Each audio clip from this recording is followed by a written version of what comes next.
بسم اللہ الرحمن الرحیم۔ عن زید بن ارقم عن النبی صلی اللہ علیہ وسلم قال من لم یاخذ من شاربہ فلیس منا۔ مسند احمد کی روایت ہے، رقم ہے 19,273۔ ترجمہ یہ ہے، زید بن ارقم رضی اللہ عنہ سے مروی ہے کہ نبی صلی اللہ علیہ وسلم نے فرمایا، جس نے اپنی مونچھیں نہیں ترشوائیں وہ ہم میں سے نہیں ہے۔ میں عرض کر چکا ہوں کہ یہ اسلوب رسول اللہ صلی اللہ علیہ وسلم تنبیہ کے لیے اختیار فرماتے ہیں۔ اس کا مطلب کبھی یہ ہوتا ہے کہ اس طرح کا کام کرو گے تو یہ تمہارے اسلام کے مطابق نہیں ہے، یہ کرو گے تو یہ ایک مسلمان کے شایان شان نہیں ہے، یہ کرو گے تو خدا کی بارگاہ میں ایمان والے نہیں قرار پاؤ گے۔ تو اس طرح مختلف پہلوؤں سے یہ بات کہی جائے، تم ہم میں سے نہیں ہے، وہ مومن نہیں ہے، جس طرح کے پیچھے بہت سے مضامین آئے ہیں اس باب میں، جس میں ہمسایوں کے بارے میں غلط رویہ اختیار کرنے، انہیں اپنے شر کا ہدف بنانے والوں کو یہی کہا گیا۔ اسی طرح سے اگر کوئی آدمی اپنے ہمسائے کو بھوکا دیکھتا ہے اور پرواہ نہیں کرتا تو اس کے بارے میں بھی یہی اسلوب اختیار کیا گیا۔ آگے بھی بعض جگہوں پر یہی اسلوب ہوگا۔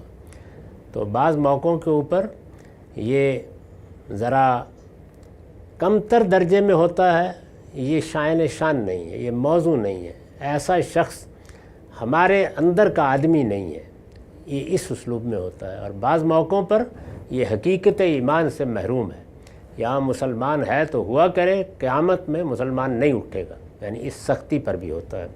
تو ہر جگہ موقع و محل بتا دیتا ہے۔ تو رسالت مآب صلی اللہ علیہ وسلم نے یہاں مونچھوں کے بارے میں یہ فرمایا۔ یہ ذہن میں رکھیے کہ ہمارے دین میں جس طرح کہ میں نے اپنی کتاب میزان میں تجزیہ کر کے بتایا ہے، 4 چیزوں کو بنیادی اہمیت حاصل ہے۔ ایک، اللہ کی عبادات جو اللہ کی طرف سے مقرر کر دی گئی ہیں، وہ اللہ اور بندے کے تعلق کا علامتی اظہار ہے اور دین میں سر عنوان ہے۔ اس کے بعد تطہیر بدن، پھر تطہیر خورونوش اور پھر تطہیر اخلاق، یہی پورا دین ہے۔ تو تطہیر بدن میں اور تطہیر اخلاق میں بعض اوقات چیزیں ملی ہوئی بھی ہوتی ہیں۔ مونچھوں کا معاملہ بھی یہی ہے، یہ اگر بڑی بڑی مونچھیں رکھی جائیں تو ایک متکبرانہ حیت پیدا کر دیتی ہیں۔ قرآن مجید نے دونوں پہلوؤں سے تکبر کو موضوع بنایا ہے۔ وہ اپنی حقیقت کے لحاظ سے سب سے بڑا جرم ہے، یہاں تک کہہ دیا ہے کہ استکبار اگر کسی شخص میں ہے تو وہ سمجھ لے کہ اونٹ سوئی کے ناکے میں داخل ہو سکتا ہے، استکبار کے ساتھ کوئی شخص جنت میں داخل نہیں ہو سکتا۔ اگر کوئی آدمی اپنی انانیت کا اسیر ہے اور حق کے مقابلے میں تکبر اختیار کر رہا ہے تو پھر وہ سمجھ لے کہ آخری درجے کے جرم کا ارتکاب کرتا ہے۔ یہ تو باطن ہوا یا حقیقت ہوئی۔ اس کا اظہار جیسے قرآن مجید بتاتا ہے کہ بہت سے لوگ ہیں کہ وہ آواز میں اس کا اظہار کرتے ہیں، انداز گفتگو میں اس کا اظہار کرتے ہیں، اسلوب بیان میں اس کا اظہار کرتے ہیں، شکل و صورت ایسی بناتے ہیں، لباس ایسا پہنتے ہیں، چنانچہ اس میں تو سائر خدا کا کے الفاظ قرآن میں آئے ہیں۔ آواز کے بارے میں کہا ہے کہ سب سے بری آواز گدھے کی آواز ہوتی ہے۔ تو گویا وضاقتہ حیت ہر چیز میں یہ خیال رکھنا چاہیے کہ تکبر کا اظہار نہ ہو۔ یہ تکبری ہے جو باعث بنا ہے کہ اسبال نہ اختیار کیا جائے، جو عربوں کے ہاں تھا کہ تہمت باندھ کے گھسیٹتے ہوئے آ رہے ہیں جیسے اوباش لوگ ہوتے ہیں۔ تو مونچھیں ایک پہلو سے اس لحاظ سے چھوٹی کر کے رکھنی چاہیے، یعنی بالکل منڈوا دینا مقصود نہیں ہے۔ امام مالک تو اس کو مونچھوں کا مسلح کہتے ہیں، یعنی مناسب طریقے سے، اچھے طریقے سے رکھنی چاہیے۔ اور دوسرا یہ کہ کھانے پینے کے لیے منہ کے قریب ہیں تو ایسا بھی نہیں ہونا چاہیے کہ وہ طہارت کے خلاف ہو۔ تو دونوں پہلو اس میں ملے ہوئے ہیں، اور اس درجے میں یہ چیز اہم ہے کہ رسول اللہ فرماتے ہیں کہ جس نے اپنی مونچھیں ترشوا کے نہیں رکھی وہ ہم میں سے نہیں، یعنی ہماری حیث، ہماری وضاقتہ، ہم مسلمانوں کی وضاقتہ میں اس کی گنجائش نہیں ہے کہ لباس کی وضع میں تکبر نظر آئے یا چہرے کی وضع میں تکبر نظر آئے، تو اس کا پورا خیال رکھنا چاہیے۔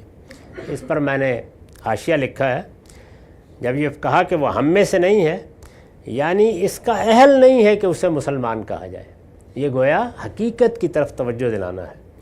یہ اس لیے فرمایا ہے کہ آدمی اپنی مونچھیں ایک خاص حد سے زیادہ بڑھا لے تو اس کی وجہ متکبرین کی سی ہو جاتی ہے، یعنی یہاں سختی کی وجہ طہارت کم اور تکبر زیادہ ہے، جن سے ادنا مشابہت بھی اللہ تعالیٰ کو پسند نہیں ہے۔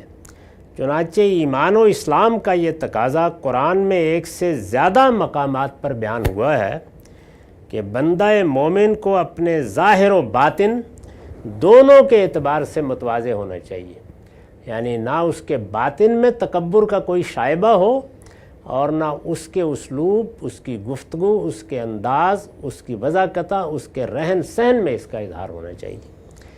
ایک متواضع انسان اللہ تعالیٰ کا بندہ، انسان کی حقیقت کیا ہے؟ عبدیت، اور انسان کا مقصد تخلیق یہی ہے کہ وہ بندہ بن کر رہے۔ وَمَا خَلَقْتُ الْجِنَّ وَالْإِنسَ إِلَّا لِيَعْبُدُونِ۔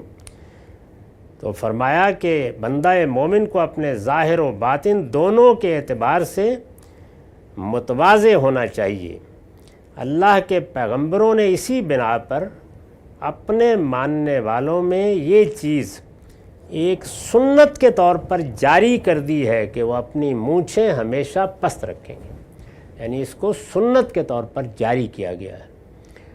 اور جو چیزیں بدن کی طہارت کے لحاظ سے سنت کے طور پر جاری کی گئی ہیں، یعنی تکبر کیا ہے؟